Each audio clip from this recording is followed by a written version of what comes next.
दोस्तों, एक ऐसा मंदिर जहां हनुमान जी को लेटी हुई अवस्था में दिखाया गया है। हनुमान जी यानी चमत्कार का दूसरा नाम।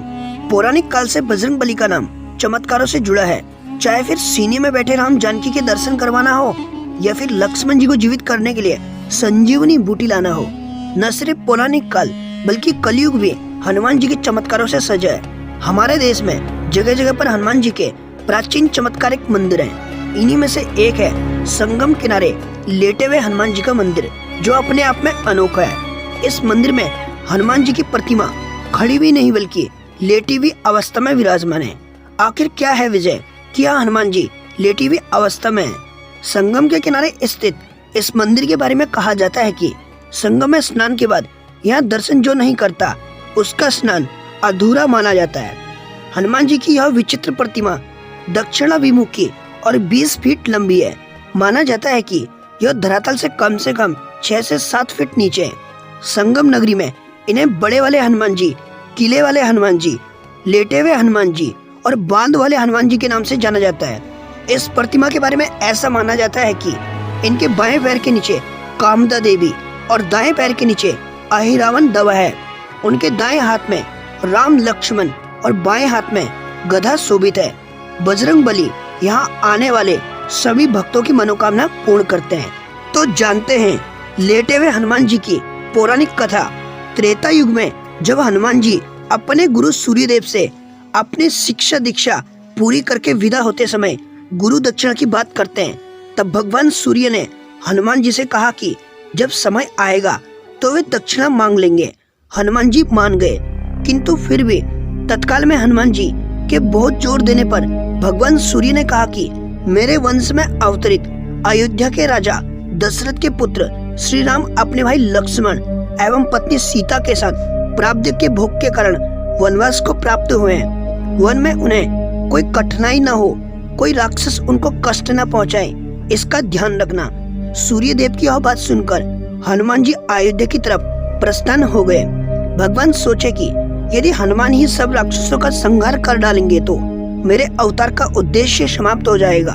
अंततः उन्होंने माया को प्रेरित किया कि वह हनुमान जी को घोर निद्रा में डाल दो।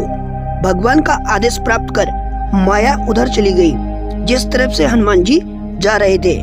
इधर हनुमान जी जब चलते हुए गंगा के तट पर पहुंचे तब भगवान सूर्य अस्त हो गए थे।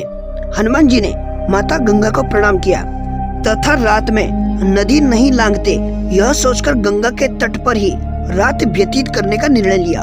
हनुमान जी के हृदय में अपने गुरु की आज्ञा का पालन का संदेह घुमड़ रहा था। अंततः उन्हें नींद भी नहीं आ रही थी। अंततः वह आसन लगाकर ध्यानस्थ विचार हो गए। इधर माया ने जब उन्हें ध्यानस्थ देखा तो वह डर गई, क्योंकि यदि प्रातः काल हो गया तो हनुमान जी अयोध्या पहुंच जाएंगे तथा प्रण के दृढ़ निश्चयी हनुमान जी अपना कार्य प्रारंभ कर देंगे। अचानक हनुमान जी का ध्यान टूटा। उन्होंने सोचा क्यों न रात सत्संग में बिताई जाए। यह सोचकर वह ऋषि भारद्वाज के आश्रम की तरफ चल पड़े। अब माया और निराशा हो गई। हनुमान जी भारद्वाज ऋषि के आश्रम पहुंच गए। वहाँ वेद पुराण का व्याख्यान चल रहा था। हनुमान जी वहीं बैठकर कथा सुनने लगे। कथा में भारद्वाज ऋषि ने बताया कि कल यहाँ पर जगत के स्वामी तथा अयोध्या नरेश दशरथ के पुत्र के रूप में अवतरित भगवान राम गंगा को पार कर पहुंचने वाले हैं। हनुमान जी प्रसन्न हो गए।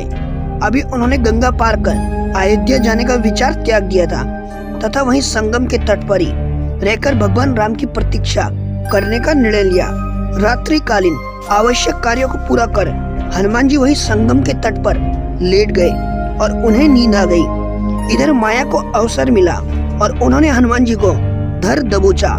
हनुमान जी को घोर निद्रा में डाल दिया। इधर भगवान राम गंगा को पार कर प्रयाग पहुँचे। उन्होंने सोते हुए हनुमान जी को देखा तथा उनको यह वरदान दिया कि इस सोते हुए हनुमान जी की मूर्ति के जो दर्शन करेगा उसे बिना किसी प्रयास के मेरी कृपा प्राप्त होगी। उस व्यक्ति को किसी तरह के भूत प्रेत या धोखा षड्यंत्र आदि का शिकार नहीं होना पड़ेगा। उसके सारे शत्रु स्वतः ही परास्त हो जाएंगे। इस तरह हनुमान जी को अमोघ वरदान देकर भगवान राम भारद्वाज ऋषि के आश्रम तथा अक्षयवट का दर्शन करते हुए आगे बढ़ गए। यह वरदान आज भी अक्षर सत्य हो रहा है। इस पुराण प्रसिद्धि सिद्ध हनुमान मंदिर का दर्शन निश्चय ही समस्त बाधा, कष्ट, अरिष्ट आदि को शांत करता है। इधर प्रातःकाल जब गंगा देवी ने देखा कि एक प्राणी उनकी तरफ पांव फैलाकर सो रहा है, तो उन्होंने अपने आप को अपमानित महसूस करते हुए हनुमान जी को डुबो दिया। सूर्य देव ने प्रातःकाल अपने शिष्य हनुमान की यह दशा देखी तो उन्होंने गंगा को श्राप दिया कि तुम्हारा हृदय मैला है, जो आज्ञानवश तूने एक सीधे साधे प्राणी को दंड दिया। तेरा सम्मान करते हुए हनुमान ने रात में तेरे ऊपर से होकर गुजरना अच्छा नहीं समझा और तुम दुर्बुद्धि उसे श्राप दे बैठी। जा, आज से तू प्राणियों के मरे शरीर एवं गंदगी ढोने वाली हो जाओ। गंगा नदी के दूषित होने से संसार के समस्त देव संबंधी एवं शुभ कार्य बाधित होने लगे। तब समस्त देवताओं ने मिलकर भगवान सूर्यदेव की पूजा आराधना की। तब भगवान सूर्य ने कहा, जा गंगे, तेरे जल के ऊपर मेरी किरणें पड़ते ही तुम्हारे जल की पवित्रता बढ़ जाएगी तथा तुम्हारे जल से मेरा किया गया सत्वन पूजन कोटि कोटि गुना फल देने वाला होगा। भगवान सूर्य के कहने पर गंगा ने कहा कि हनुमान जी चातुर्मास व्यतीत होते ही पुनः भगवान राम की सेवा में उपस्थित हो जाएंगे। तब तक हनुमान जी किष्किंधा पर्वत पर सुग्रीव की सेना में लगे रहे।